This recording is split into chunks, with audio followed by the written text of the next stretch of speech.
દેશ વિદેશમાં વસતા મારા વાલા દર્શક મિત્રોને મનહર પટેલના જય ભગવાન. મિત્રો, ભગવદ્ ગીતામાં કૃષ્ણ ભગવાન એમ કે હે અર્જુન, કામ, ક્રોધ અને લોભ એ ત્રણ નરકના દ્વાર છે. ડાયા માણસે ત્રણેયનો ત્યાગ કરવો જોઈએ. મિત્રો, એમાં જે લોભ છે, માત્ર પૈસાના લોભને લોભ નથી કહ્યો. કોઈને લક્ષ્મીનો લોભ હોય, કોઈને માન મોટાઈનો લોભ હોય, કોઈને સત્તાનો લોભ હોય, કોઈને વિષયનો લોભ હોય, કામ વાસનાનો લોભ હોય, કોઈને સારું સારું જમવાનો લોભ હોય. મિત્રો, 11 ઇન્દ્રિયો જ્યારે એબનોર્મલ થાય ત્યારે એને લોભ કહેવાય છે. અતિશય વર્જ્યતે, આયુર્વેદમાં કહ્યું છે એ રીતે. અતિશય વર્જ્યતે, વિષયોની બાબતમાં પણ જ્યારે અતિશય થઈ જાય ને ત્યારે પોઈઝન, ઝેર સાબિત થાય છે. એટલે કહ્યું કે કામ, ક્રોધ અને લોભ એ ત્રણ નરકના. લોભ એ નરકનું દ્વાર છે, એ પડતીની નિશાની છે. લોભ માણસને આંધળો બનાવી દે, આંધળો બનાવી દે. લોભ એક એવો રાક્ષસ છે કે માણસને નરકની ખીણમાં નાખી દે. આંધળો થઈ જાય માણસ, એની બુદ્ધિ બેર મારી જાય. આજે કોઈ જ્ઞાનની વાત નથી કરવી, પણ લોભિયા એક શેઠની વાત કરવી છે. બરાબર સાંભળજો. વર્ષો પહેલાની વાત છે, જે સમયે આ ટેકનોલોજી નહોતી, લાઇટ નહોતું, વીજળી નહોતી. રજવાડા વખતની વાત. એ ગામની અંદર એક મહેતાજી શેઠિયો રહે અને બધા વેપારીઓનું નામું લખવાનું કામ કરે.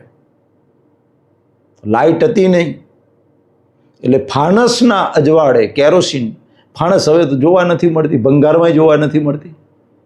એ દિવસો જતા રહ્યા સાહેબ. અમારી પેઢી એક એવી છે કે જેને લેટેસ્ટ ટેકનોલોજી જોઈ છે અને ટેકનોલોજી વગરનો યુગ પણ જોયો છે. એ જ ફાણસ લઈ, કાચનો ગોળો હોય, કેરોસીન ભરેલું હોય અને ફાણસ સળગતી હોય, એ જ ફાણસથી મેં પોતે ફાણસ અને ખભે પાવડો લઈ રાત્રે ખેતરમાં ફાણસના અજવાળે પાવડો વાર્યો છે. બેટરીઓનું ચાર્જિંગ બેટરીઓ નથી તે વખતે, ફાણસનો જ ઉપયોગ થતો. ફાણસથી અમે ખેતરમાં પાણી વાર્યું છે. તો આવી ફાણસ, કેરોસીન ભરેલી જે ફાણસ છે, એ ફાણસથી નામું લખતો હતો રાતે 12 વાગ્યા સુધી. 12 વાગ્યા અને નજીકના ગામમાં 10 કિલોમીટર દૂર એક ગામ હતું. એ ગામમાં કોઈ મરણ થયું એટલે એમના સંબંધી જે માણસો હતા, ગામમાં કોઈ સંબંધી હશે તો અત્યારે પણ રિવાજ એવો છે કે ગામના કોઈ સંબંધીનું મરણ થાય તો એ માણસ એકલો નથી જતો, પણ આખા ગામના એની સાથે 8, 10, 5, 15, 20 માણસો, એના મિત્રો, કુટુંબીઓ, આ બધા એની સાથે જતા હોય છે. એક આપણી સંસ્કૃતિ છે, એક વસુધૈવ કુટુંબકમની ભાવના છે આપણી હિન્દુ શાસ્ત્રોની અંદર, જે ફોરેનમાં નથી સાહેબ. ફોરેનમાં ના હોય આ બધું, એ અહીંયા હોય.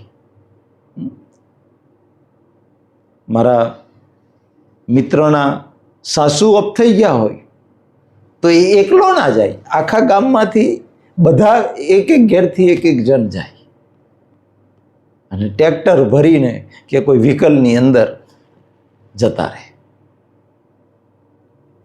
આ એક સમૂહ ભાવના છે, એક આપણી સંસ્કૃતિ છે, ભારતીય સંસ્કૃતિ છે. એટલે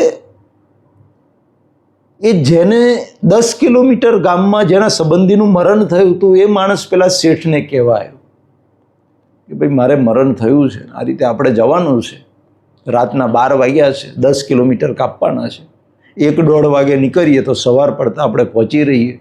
કારણ કે મેં કહ્યું એમ તે વખતે કોઈ ટેકનોલોજી નથી, કોઈ સ્કૂટર, બાઇક, 4 વ્હીલ ગાડી, આ કશું નહોતું. ચાલીને જવાનું, બળદગાડામાં જવાનું, આ બધું 10 કિલોમીટરનું અંતર હતું. એટલે તો તે વખતે તે જમાનામાં તો સાહેબ 50, 60 કિલોમીટર ચાલવું એટલે રમત વાત હતી. કારણ કે માણસ ટેવાયેલો હતો, ટેકનોલોજી નહોતી. એટલે આ તો ગાડું ભાડીને પગ દુખે છે અત્યારે તમે જો. એટલે પેશાબ કરવું જોઈએ, પેશાબ કરવા જવું હોય કોમના જોબે તો બાઇક લઈને જાય. તમે વિચાર કરો, ગામના ચોરે બેસવા જવું હોય તો બાઇક લઈને જાય, ચાલીને ના જવાય ભાઈ.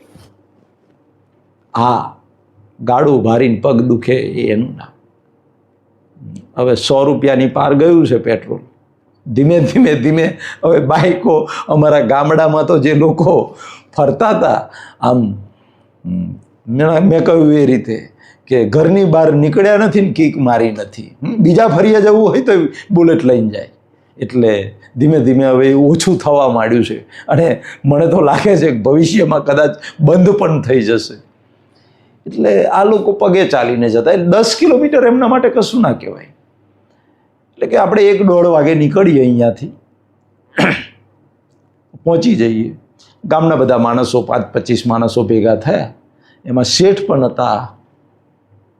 એ શેઠ બધા ચાલતા ચાલતા જાય છે રાત્રે, બરાબર અડધે એટલે 5 કિલોમીટર જાય છે. ને શેઠને યાદ આવે છે કે હું જે નામું લખતો હતો, એ જે ફાનસ છે, એ ફાનસને બુઝાવવાનું ભૂલી ગયો છું, હોલવવાનું ભૂલી ગયો છું. હવે હું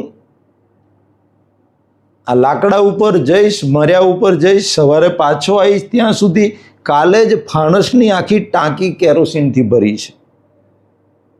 અને ફાણસ ચાલુ ને ચાલુ રહેશે તો મારું બધું કેરોસીન બળી જશે, મને કેટલી બધી ખોટ જશે. એને ગણતરી મારી, લોભિયો હતો.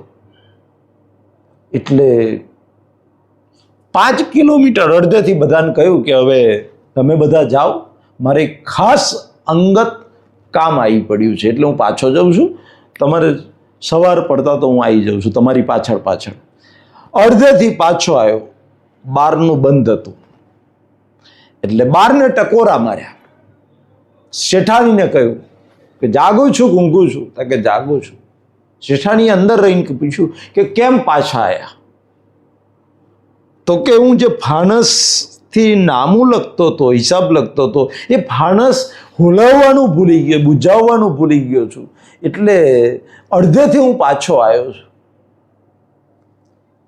એટલે શેઠોણી કે લગ્ન કરીને આયે 25 વર્ષ થયા, તમારા ગોરાનું પાણી પી પી અને હું તમારા જેવી થઈ ગઈ છું. કે અરે તમે ગયા ને ફોણસ તો મેં હોલવી નાખી, બુઝાઈ નાખી છે, શું કોમ તમે આટલું અડધેથી પાછા આવ્યા? એટલે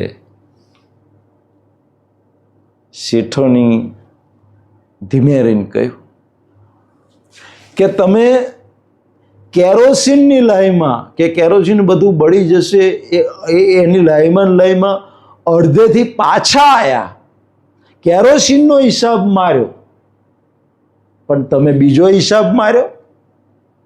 ગઈકાલે જ ચંપલની નવી જોડ લાયા છો, એ ચંપલની જોડ નવા ચંપલ પહેરીને તમે ગયા, હા, હવે અડધેથી પાછા આવ્યા, હવે પાછા જશો એટલે 10 કિલોમીટર ચંપલ તમારા ઘસાઈ જશે વધારે. એનો હિસાબ માંડ્યો તમે? એટલે શેઠ બહાર રહીને હસતા હસતા કે વરઘોડે ચડીને જોન લઈને હું તને લેવા આવ્યો તો, તું મને લેવા નથી આવી, હું તને પૈણીને લાવ્યો છું, હું તારો બાપ છું. કે છે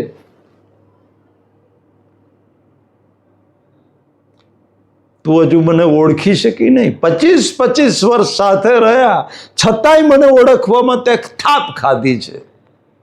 હું જ્યાંથી અડધેથી પાછો આવ્યો ને, ચંપલ તો હું હાથમાં પકડીને આવ્યો છું, ઘસાવા દેતો હોય, હવે અડધે જઈશ અને પછી ચંપલ હું પહેરવાનો છું. વિચાર કરો યાર, આ લોભ. આ તો એક ઉદાહરણ છે, એક ગમ્મત છે, પણ મિત્રો લોભ માણસને આંધળો કરી દે છે.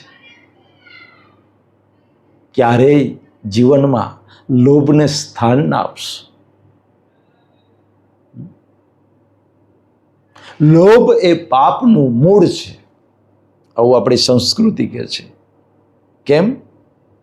તો કે લોભ આંધળો છે, ગમે એવું ખરાબ પાપ કરતા પણ માણસ અચકાશે નહીં, અને પછી એને જેલના સળિયા ગણવા પડે, ભયંકર કષ્ટો ભોગવવા પડે, ફાંસીની સજા થાય, આ બધું થાય. હા, લોભ માટે માણસ, આજે તમે જુઓ કરપ્શન, ભ્રષ્ટાચાર ફૂલ્યો ફાલ્યો છે, એટલો બધો ફૂલ્યો ફાલ્યો છે ભ્રષ્ટાચાર.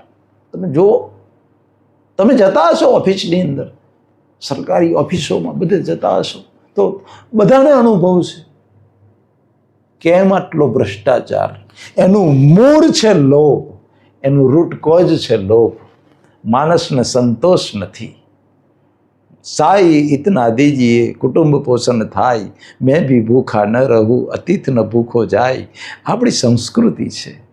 મારે એટલું જોઈએ, મારા કુટુંબનું ભરણ પોષણ થાય, મારા આગને આવેલો મહેમાન પાછો ના જાય, ભૂખ્યો ના જાય, અને મારા સંસારના બધા વ્યવહારો સચવાઈ જાય, એટલું મળી જાય એટલે મને સંતોષ છે.